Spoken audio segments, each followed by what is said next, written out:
This is LOA Recon with Good Vibe Coach Jeanette Ma, where we explore the ins and outs of conscious creation to manifest our favorite dreams come true. Let's have some fun together.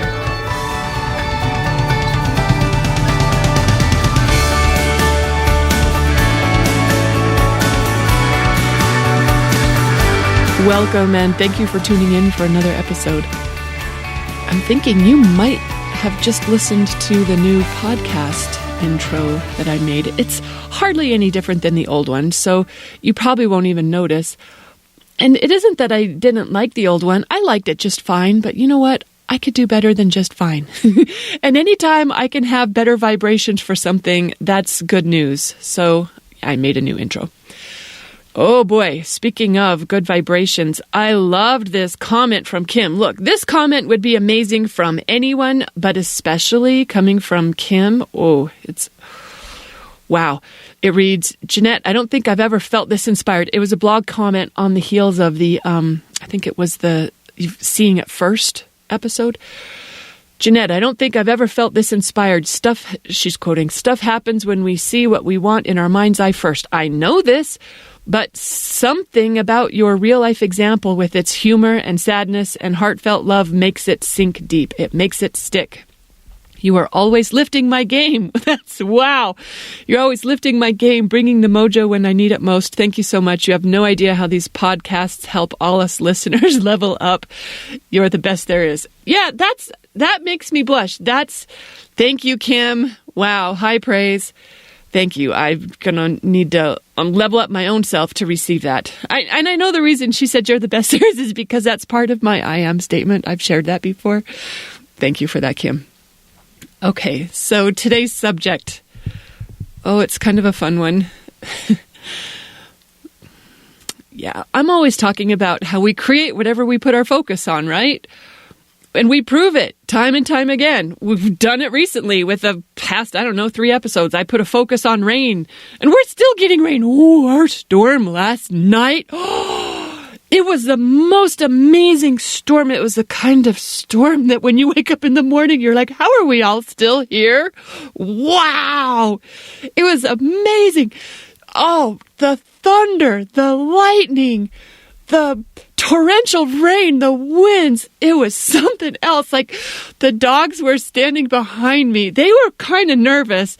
Even I was standing there just in astonishment at what Mother Nature was doing. It was amazing.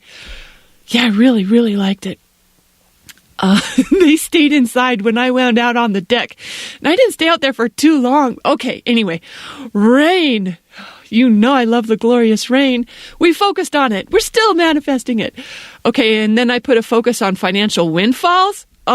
Super fun there too. I'm still loving all the stories of everyone's windfalls. Such fun stories. Thanks for sharing those with me. And then I put a focus on, the new foster dogs, Happily Ever After. And, her pet, I'm emotional thinking about it all over again. Her path changed dramatically for the better within 24 hours once I put a focus on it. So we know it works. We've proven it many, many, many times. This whole podcast is stories of how well that works. But there's also something to be said for taking attention off of what you want in order to let it manifest. That works too. How? Why? That's what I wanted to share today. And this came up because, someone recently asked me, but let me go backwards. Have I ever told you the story of the client who manifested her husband by focusing on her career? Yeah, she hired me for manifesting a relationship. She had never had one. She'd never had a long-term relationship, let alone a successful one. And I could tell the way she was presenting this to me, that the story was strong in her about how he's not here. She doesn't know what she's doing wrong. She doesn't know how. It's never happened. I mean, it was a strong, strong story. It was the kind of strong that, when Abraham talks about how there are two ends to every stick and every subject is like a stick. So whatever you want, it's got two ends to it. There's the end of having it and the end of not having it. And a lot of people pick up the stick and they don't realize they're holding the wrong end of it. Okay. Well, it seemed to me that every time she came to the topic of love relationship, that she was picking up the, I don't have it, he's not here, I don't know how, end of the stick. So my coaching to her was, all right, we're not going to think about it at all. We're not going to make any lists of his traits and qualities. She'd already done that. It didn't work. We're not going to script him into her world, because it just seemed to me every time she focused on this aspect of her life, it made her feel bad. It just activated absence and lack and failure. So we focused on something else that she could feel good about. Like just something new for her to point her creative skills on. And for her, something she was really good at was work. She had a very successful career. She had some, in fact, new desires in the work arena that she could play with. So that's what I asked her to do, just so that we could get the vibration of winning and success going in a completely different area of her life.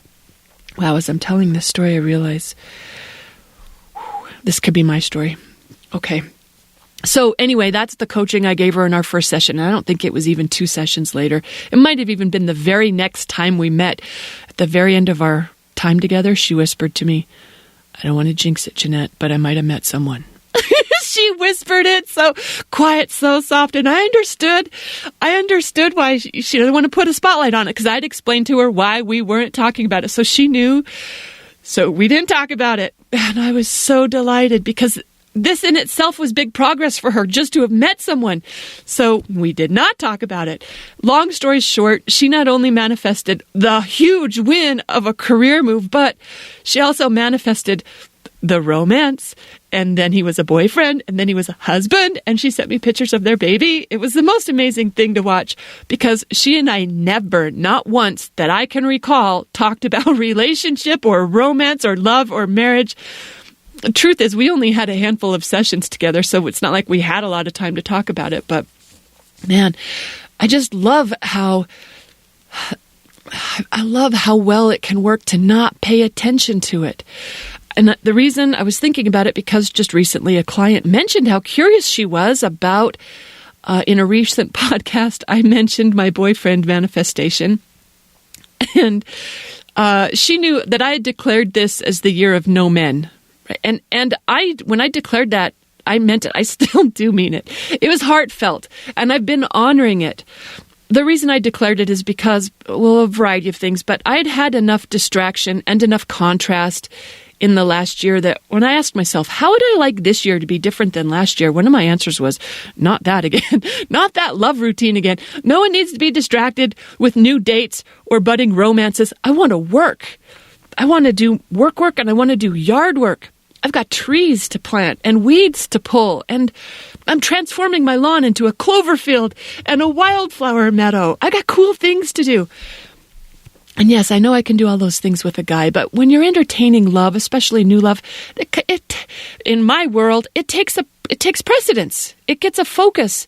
It's a priority. And I didn't want to put that kind of energy into it this year. I wanted to invest my time in my dogs. Hello. They need Winston.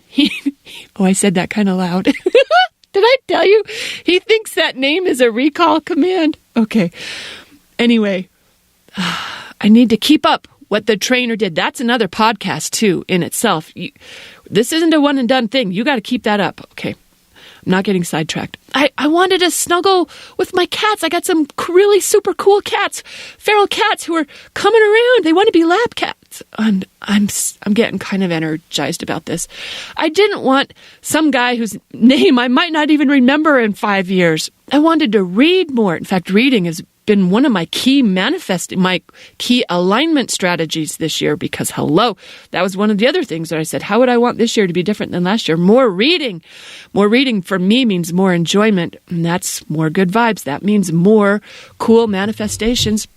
I don't want to be watching hockey games or going to family events, because that's what girlfriends are supposed to do. I wanted less men and more me. In fact, I decided we'd call it, because I'm a Libra sun with incredible man-pulling power. That's my story.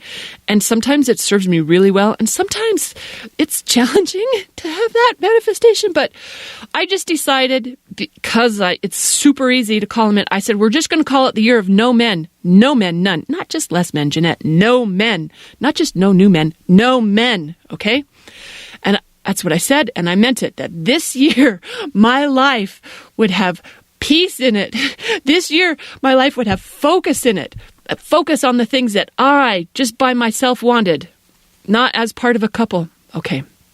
And it does have that. It has peace, and it has focus on work and yard work and dog training galore. But somehow, there's also an amazing guy is in there too. A guy that I would very much like to keep spending time with, that I can easily look forward to a really lovely future with. And that happened after I wholeheartedly, vehemently declared no men this year for me. I mean, how does that work?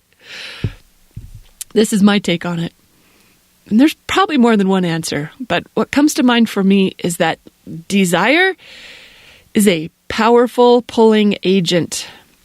Once you want something, Abraham, the way they describe it, they say it goes in your vortex. It's held in vibrational escrow. That's their term for it. Until you line up with it, and then once you're aligned to it, it's delivered.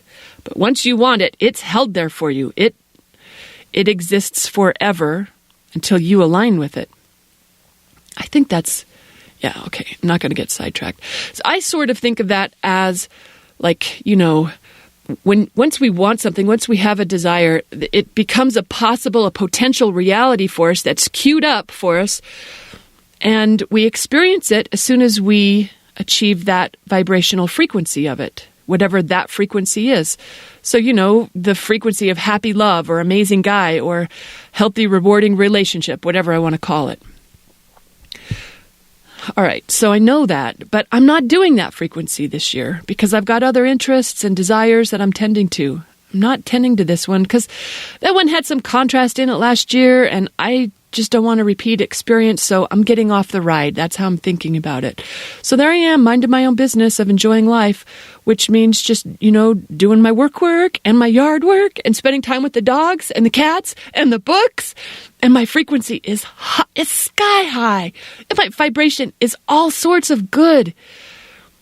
And the man that was in the closest proximity to all this, he ends up being an amazing guy that I find myself enjoying life with, who isn't distracting, who isn't a sidetrack, who doesn't bring contrast, or at least, I don't know, maybe I'm just immune to man contrast this year. I don't know, but I know that this guy's supporting me in my work, and he does yard work with me. We planted 2 trees yesterday, and like 9 plants together. I say together. I put the plants in the ground, but he cleared all the stuff that needed to be cleared in order for them to go in. I've been looking at that space for a year going, I got to do that. And he did it in an hour. He did it in an hour and change. I was on the phone working in the office. I came out, oh my gosh, it was just beautiful, clear area for me to plant all sorts of beautiful things. I went to the nursery and I bought the most beautiful things. Oh, okay. You can feel my sky high vibration, right? Man, do I like yard work. This kind of yard work. And he also trains the dogs with me, and he snuggles the cats. Some of those cats like his lap more than they like mine. Oh my gosh. It's just so freaking cool. And he doesn't mind that I read every day. Plus, he has horses. Yes. You might know this guy. This is Clyde and Whiskey's dad. And you know what? He never felt not like a boyfriend to me in my past. We rode out the pandemic together, but not as romantic partners. And yet, here we are, romantic partners. And just like my client, I don't want to jinx myself by talking about it too much. But it turns out that, you know what? Some dreams come true when you don't tend them directly, like specifically with those details. You can just generally go about whatever feels good to you. And those other dreams, they come true. They slip in through the cracks of your good times because your vibration was you lifted it, you raised it by being good to yourself and saying yes to what you enjoy. And then this other thing, it just jumps on board for the ride. I don't know how else to describe it. I mean, I'm just saying this is one way it can work too. Sometimes you don't have to focus it into being. Sometimes you cannot look it into being. That won't make sense to someone who hasn't heard this whole thing. Hopefully it makes sense to you.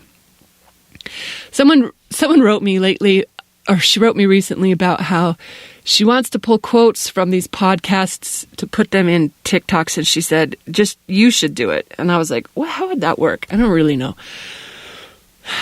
That's one of those quotes that would not work as an excerpt. Okay.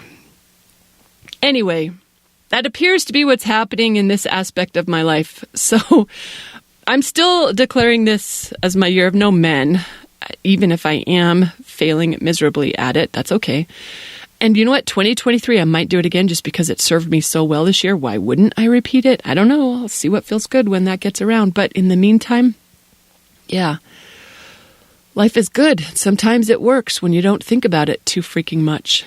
In fact, I am deliberately employing that. This is a manifesting technique. I did not declare this as no men in order to manifest him. I really didn't. But I am using that kind of magic in a different area of life. That's a different episode. I'm going to wrap this one up because guess what? We're going on a dog walk after we got that amazing rain.